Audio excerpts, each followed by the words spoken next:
On parlait d'unicité, qui est unique et que c'est du bullshit, on n'est pas unique. S'il vous plaît, sortez du concept que vous êtes unique. Malheureusement, je sais que ça fait mal au cœur, mais non, on n'est pas unique. Okay. Et s'arrêter à cette unicité, ça veut dire par contre encore inclure plus de désavantages que d'avantages, ou en tout cas, surtout dans les mondes de perception. Vu que vous êtes quand même dedans, un accompagnement qui de loin parle un peu de croyances, de système perceptif, alors je vais vous dire quelque chose d'intéressant.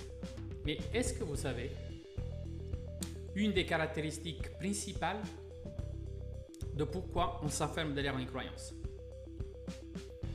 Une protection? Ouais. Ça doit pas être ça. Si. Les croyances sont une des systèmes de protection de l'être humain.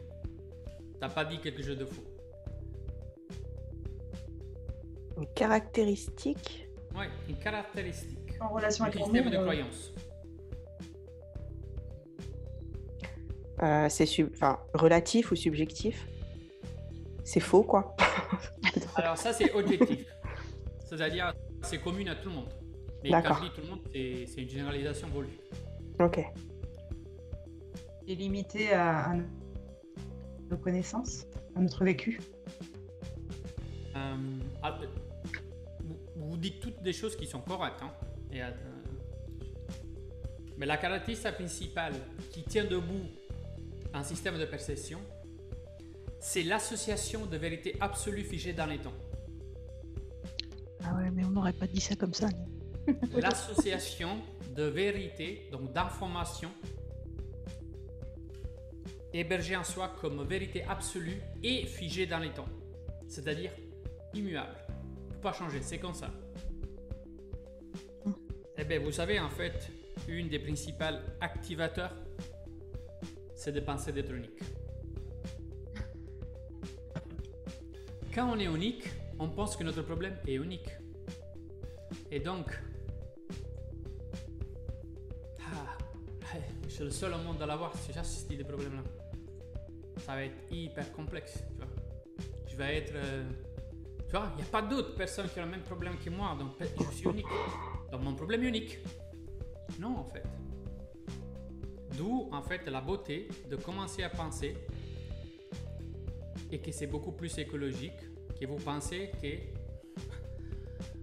nous ne sommes pas autant uniques que ce qu'on pense. Au contraire.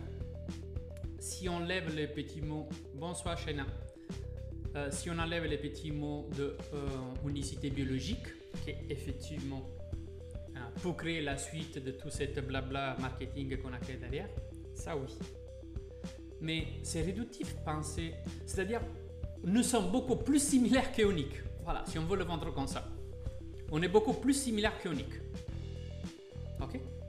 Si on parle de le mécanisme de comment ça fonctionne notre vie, 8 milliards 8 de modèles égaux. C'est-à-dire comment le sang voyage dans le corps, 8 milliards 8 ont le même. Comment les pensées se construisent, 8 milliards 8 ont le même. Comment en fait on crée une croyance, 8 milliards 8 ont le même. Comment en fait on crée l'identité, 8 milliards 8, c'est le même. Comment notre épigénétique fonctionne, 8 milliards 8, identique. Si on prend quand même ce que je viens de citer, c'est les grandes majorités des fonctionnements du corps humain. Donc nous sommes plus uniques ou similaires? Similaire. Ok. Si on accepte d'être beaucoup plus similaires, on enlève la pression de nos problèmes. Car au lieu d'avoir cette information figée comme je suis le seul sur Terre. Et c'est pour ça, si je suis le seul sur Terre, mais qui tu veux qu'ils mettent? Chose que, si je pense en fait que je suis très similaire et que probablement sur la Terre, dans la Terre à quelqu'un, il y a ça, ben, je peux aller chercher la solution dans ces personnes. Parce que s'ils l'ont fait, ils l'ont fait, il y a une solution. C'est un peu comme penser, et d'ailleurs, c'est comme ça si on parle un peu plus de masse, pensons à la maladie. Car effectivement, nous avons une maladie rare. Rare. presque que nous l'avons nous seuls. Nous sommes le seul à l'avoir. Quelle est l'association?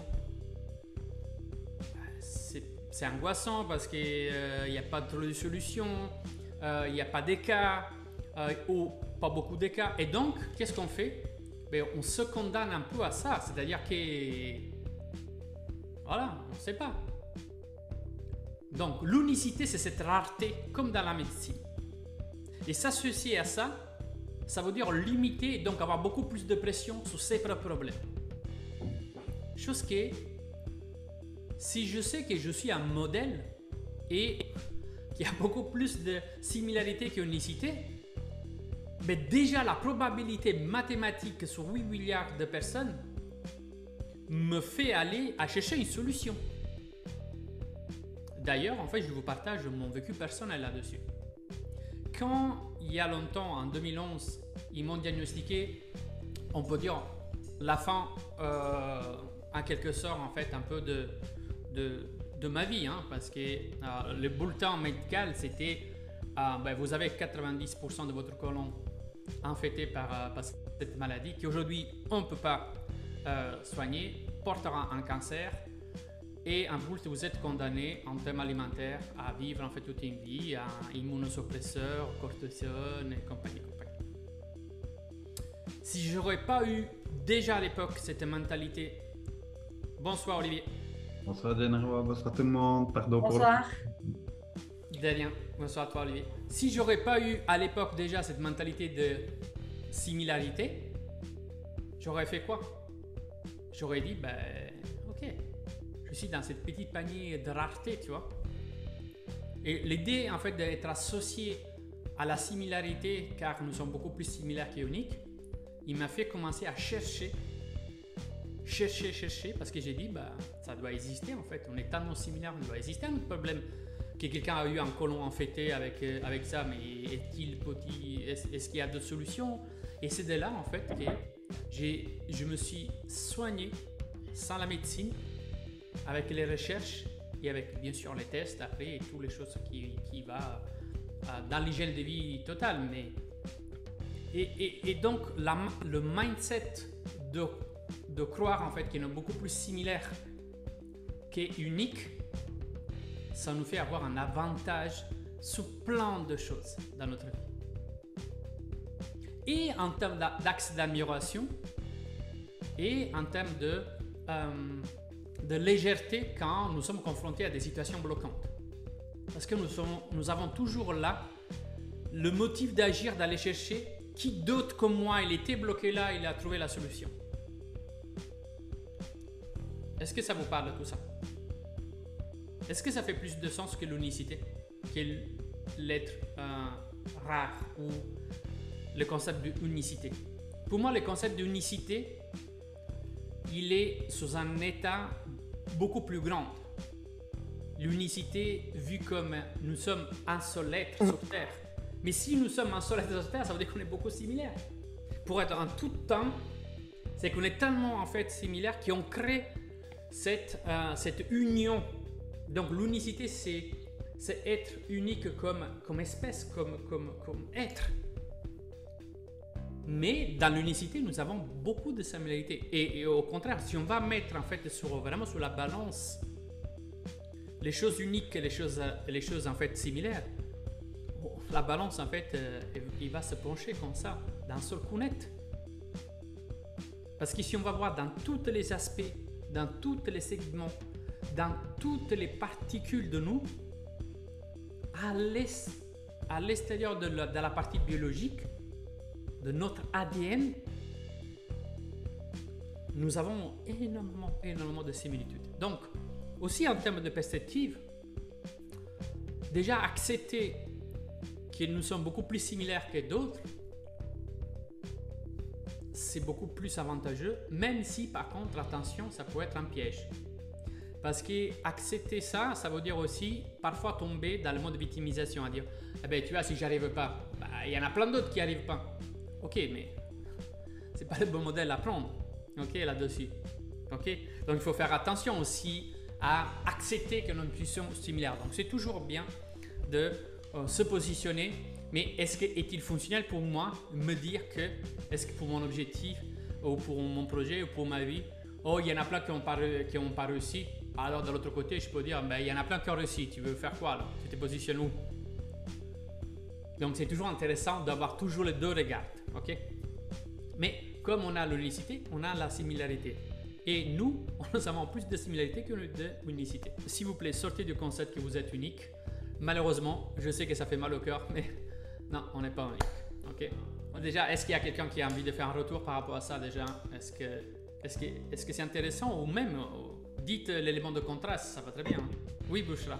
Ouais, non, c'est intéressant. Personnellement, quand tu l'as formulé avec tes mots et tout, j'ai senti le poids en moins sur mes épaules. Je l'ai senti. Donc, ça fait se sentir plus léger. Après, je pense que la plupart des gens, c'est juste qu'ils ils confondent peut-être le fait d'être unique et le fait d'être exceptionnel. Donc, c'est vrai que ne pas être unique, c'est plutôt une bonne chose quand on le regarde comme ça. Au final, il y a des gens qui sont passés par là où on est passé et qui sont sortis. Donc, ça donne de l'espoir. Et en même temps, je pense qu'on a envie d'être exceptionnel. Enfin, en tout cas, moi, j'avoue que mon ego parle, mais c'est vrai que j'ai pas envie d'être ordinaire. Donc, c'est peut-être ça où on fait l'amalgame et où on se met plus de pression que nécessaire. Voilà, c'était ça mon petit retour. Ouais, super. Intéressant. Et d'ailleurs, en fait, il faut savoir que derrière cette unicité, c'est un peu comme la pensée positive. Vous imaginez même pas, si on va mettre sur la balance, dégâts et bénéfices de la pensée positive. A créé en fait un dégât de frustration, de souffrance beaucoup plus grand de celle qu'il y avait déjà avant. Ok? La pensée positive. Parce qu'il y a quelque chose qui a été déformé et toujours un peu utilisé pour créer l'énième formation, l'énième philosophie derrière. Mais en compte, c'est la psychologie positive et en compte, c'est la pensée positive. En compte, c'est de faire une différence entre être optimiste et pessimiste. Et en compte de penser que juste parce que je répète que je suis fort ou que je deviens président de la République, que je le deviens. Arrêtez avec ça, c'est du bullshit en fait. En tout cas, l'être humain ne peut pas fonctionner d'autrement que sa nature. Okay? Et donc, les mécanismes de dissonance cognitive sont toujours derrière la porte. Et c'est pour ça qu'initialement, quand quelqu'un il s'aime pas trop, il s'apprécie pas trop, on lui dit mais oui, vas-y le matin, regarde au miroir, tu te dis que tu es beau, tu es magnifique et tu t'aimes. Mais oui, allez-y. Vous allez voir que votre corps va vous dire l'opposé. Il va sentir comme un mensonge à l'intérieur. Et il va dire mais qu'est-ce que tu te racontes?